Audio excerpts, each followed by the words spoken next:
It's time to believe. Bears fans, it's time to believe. I just said I want to take off 2 wins off my prediction that I just said, but it's time to believe in this team. I think something that I've seen on not just social media, but something I saw in person as well when I was in the tailgate last week. Getting a vibe of the fans. And yeah, I know it was a preseason vibe, so I don't want to put too much from it. Like niggas was hype, but niggas wasn't like that hype. You know what I'm saying? And that is, everybody kind of, being a little cautious, a little scary, as I might want to say. The vibe that I got from a lot of people was, I'm afraid of being hurt again. What if this doesn't work? I've been let down so many times. And I'm going to tell Bears fans this, bro. Open yourself up to love. We have never been in a situation like this before. Now, does preseason mean anything? Absolutely not. The 0-16 Detroit Lions went undefeated in the fucking preseason. The 2022 Chicago Bears, who won 3 ball games, also went undefeated in the preseason. So I'm very aware that the preseason doesn't mean anything with these guys going 4-0. None of that means anything in the grand scheme of things. I understand that, but you need to trust what your eyes are seeing. And what your eyes are seeing, is that this guy is for real. This guy, Caleb Williams, it just looks different. Like I think with every Bears quarterback, not just Justin. I'm not going to single Justin out, but with Mitchell Trubisky, with Jay Cutler, it was hoping that this person doesn't do something stupid with it. I think even in these two preseason games that Caleb was playing, you've seen the special talent that he showed in 2 years at USC. He showed in the short time that he played with Oklahoma. And you feel like it's going to be all right. Is he going to have his ups and downs? 100%. He's a rookie. There's going to be games where it looks like he doesn't know what he's doing. There might be a 3 interception game. You're going to have some games where this dude looks like he's ahead of the curve and he has 4 touchdowns. Embrace the ride. It's going to be some ups and there's going to be some downs. But you've never had a situation where you had weapons. Like the best offense. I actually looked it up today. Did some stat work, which I don't do a lot of because I really don't care about naming stats on this show. But I looked up some numbers. Since the year 2000, the Chicago Bears have only averaged, the highest they've averaged is 27.6 points per game. This team can do way more than that, I believe. I believe they can get up to not way more, but they can get up to the 28 points per game. When have you ever seen offensive weapons like you have here? Like in 2013, you had the Brandon Marsh, you had Alshon Jeffrey, you had Martellus Bennett, had more Matt Forte. It was a fun team. But here you got DJ Moore. You got Keenan Allen. You got Roma Dunze. You got Cole Kmet. You got Gerald Everett. You've got DeAndre Swift. You got Khalil Herbert. There's so many weapons on this team to help out your rookie quarterback that I think is going to be different this time. And so you got a defense, which depth-wise has looked great and looks great. And they added another addition to it today. We'll get to that in the local hour here as well. And I think something about that we gotta understand is that when you're a fan, I personally don't get the I'm scared of getting hurt thing, because you look at it like this. Let's just say he fails, which I don't see bust when I look at this kid at all. But let's just say he fails. Is this any worse than what you've seen in your entire life as a Bears fan? No, it is not. At least you took a shot. I think at the bare minimum that he'll just be a really, really good quarterback. I think that's his floor, is that he's just a really, really good quarterback. Maybe Dak Prescott, Kirk Cousins wise, and even that would be the best quarterback in franchise history.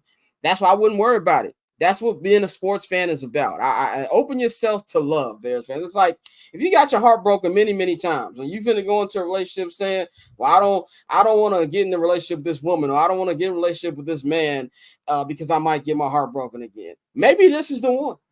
Maybe this is the one. What that person that you talk to now has nothing to do with the person you used to talk to. Embrace it, accept it, and ride the wave. That's what I want to tell Bears fans, man. Is just, embrace it, man. I think this is going to be different. I think that we need to stop the woe is me thing. In the words of my man Jason Goff, we acting like the dude who got the fine girl and says, "Man, I shot out of my range." Like, no, my nigga, you deserve the fine woman. That's really what I think about that. I'm gonna go to Bang first. What do you think about this woe is me attitude that Bears fans have been having, and what you think about it? It's a loser mentality. Point blank, period. It's a loser mentality. I get it, heart been broken, but I told my boss this today. I said, I feel like we're going to go undefeated. And he was laughing. I said, here's what I mean. I'm not saying we're going to win every game. What I'm saying is that when was the last time you watched the Bears game, they lost, and you was like, you know what? That's cool because we're going to be okay. Ain't been able to do that in a while. It's been quite some time since we have watched the Bears game and been cool because whether win or lose, we know we're going to be okay. That's where I'm at. I know win or lose, we're going to be okay. Even if this season don't go the way that I want it to go, I feel like we are going to be okay because I feel like we have everything in place for us to be successful, not only this year, but going forward. So y'all gotta kill this loser mentality, man. Y'all gotta know and understand that they're building or trust that Ryan Poles and company is building something good and we're gonna be okay. Not just short term, but long term too. Dante, what you feel about that? Where's your level right here of excitement, and what would you say to fans who say they're, worried about getting their heart broke? I mean, if you scared, go to church, nigga. Like at this point in our lives, like we've had terrible quarterback after terrible quarterback. Like, what are you here for? Like, be happy. Like, this is the first time in franchise history we've had the number one pick, and we picked it on a guy who's been called generational since he was 18 years old. So, I mean, at this point, like, if you can't get behind this, I really don't know what you're here for. Like, I don't like that. And like, I felt this way really all week when the people were making the Justin Fields comments and shit. And I'm somebody who, was a big Justin Fields fan. It's like, bro, like, I don't know how you watch this kid play and you're still talking about Justin Fields. Like, it's like, let that shit go. Like, it's time to live in the now, be excited. Even though when I was watching Hard Knocks and bro said, no, I don't get nervous. Like, I haven't been nervous since my first game of high school. Like, we deserve this. Like, this is the type of quarterback that deserves to be in Chicago wearing that C on the side of his helmet. So for me, I'm just excited. And I think for anybody that's a Bears fan, this is your moment to really just live in the now and let all the bullshit go and just enjoy the ride with Caleb. Because I mean, one thing we've seen, like, all the he's a diva, he's this, he's that. I haven't seen that kid do nothing but love football. Like, he don't even get fits off, and he rich. Like, it's one of those things where it's like he doesn't care about. It seems like he doesn't really care about anything but football. And so, for all of the Hollywood talk, all of the he's this, he's that, I haven't seen anything but a quarterback. So I mean, I think this is the moment as Bears fans to really just, you know, enjoy the season, enjoy his development, and enjoy this season. But what are you sitting here trying to nitpick at this for? What do you gain from that? Yeah, and that too. I shout out my guy Rob. He's in the Instagram chat, and he said, this we put. He said, "Facts, not falling for it until it happens." This is my thing. This is sports, people. This is sports. Ride the way, bro. Like, it's a sports. Like, the thing that just confuses me, and like I've said before, if they fail, let's just take worst case scenario here. Let's say absolute worst case scenario, Caleb is a bust, which, by the way, I don't see happens at all. Does your life as a Bears fan really get any more worse? Like, let's be honest about this. It can't get no worse than it is right now. And eventually, it's going to have to happen. Look at what happened with the team up north, the Cubs. They had the 100-year jokes, the Bartman jokes. And then people, they got Chris Bryant, Anthony Rizzo, Javi Baez, Woods Contreras, signed John Lester, signed John Lackey, got that good rotation. And they went to the NLCS and that first big year in 2015, and then went to the World Series and won the World Series after that, and went to the NLCS again the next year after that. Eventually, it's got to happen. You got to believe your eyes. Not feel. If you're waiting for that moment, you're robbing yourself of watching the whole story be complete. Accept the fact that you might lose. that this team might stink. Let's just accept that worst case scenario and put in your head that, you know what, if that happens, I'm going to be fine.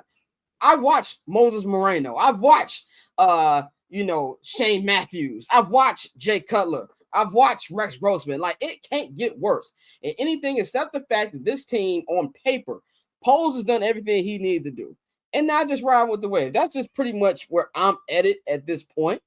And I just don't understand. This is not me being super optimistic because I feel like I'm taking not even a cautious approach, but I have a quote unquote realistic view of where this team should go and where this team should go. And honestly, even if you want to jump off the window and say, this team's going to the Super Bowl, do that. In the words of Cole Kmet, he told us, the media, fan how you want to fan. If you want to go all the way out the deep end, do that. But enjoy the ride. Shout out Bobby in the chat. Bobby said, Sylvia, you say this about the Cubs all the time. Enjoy the ride. Exactly. Bears fans need to enjoy the ride, bro. Stop asking, we're going to be there in 5 minutes. How much? When we going to stop at a rest stop? Just enjoy the ride, Bears fans. That's all I wanted to say about that, man. Anything left on this before we go to our next topic? Yeah, my boss said this to me, and it made sense. When I had said what I said, he was like, yo, so you don't remember the 85 Bears, right? I was like, nah, I was 2. It's going on 3. He's like, yeah, it makes sense. It's like, it's a different feeling when you go into any game, whether win or lose, knowing it's going to be okay. Like when the Bulls was going through their run, when they lost to random ass teams, like when they went 72-10 and they lost to the Raptors, was we tripping? I mean, I was only 8, so I don't even know if people were tripping like that. But even if you was 8, was you like, no? No, I thought Michael Jordan couldn't miss a shot till 1998. So no, I did. Yeah. Like that's the point that I'm making. I believe that we are in a situation where win or lose, it's like, all right, we lost today. All right, so what? We gonna be all right. And I think if you embrace it like that, then you will be in a situation where the glass will always be half full instead of half empty. If you come into this season like, I don't know, you stay your ass over there with that nasty ass energy. And paper on display, haters old news, money on the other line, so I'm not gonna hold you. Money on the other line, so I'm not